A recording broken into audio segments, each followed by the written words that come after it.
پاکستان کے بہت غریب گھرانے سے تعلق رکھتے تھے.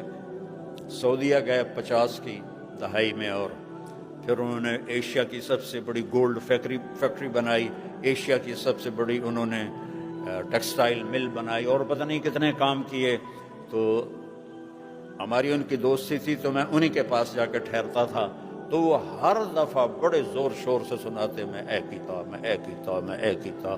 اب ہم نے وہاں رہنا ہوتا تھا تو ہم بھی کہتے جی جی واہ جی واہ، واہ جی واہ.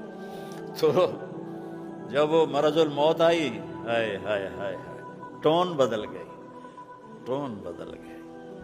وہ چلنے کے قابل نہ تھے تو مجھے کمرے میں بلایا. اس سے کہنے لگے مولوی صاحب کوئی بخشش دا راہ دسو، جتھے زیادہ کرنا ہے اتھے تھوڑا کیتا ہے، تو جتھے تھوڑا کرنا ہے اتھے زیادہ کر لیا، کوئی بخشش دا راہ دسو. میں نے کہا ہائے، یہ گل کدی تانوں صحت وچ یاد آ جاتی.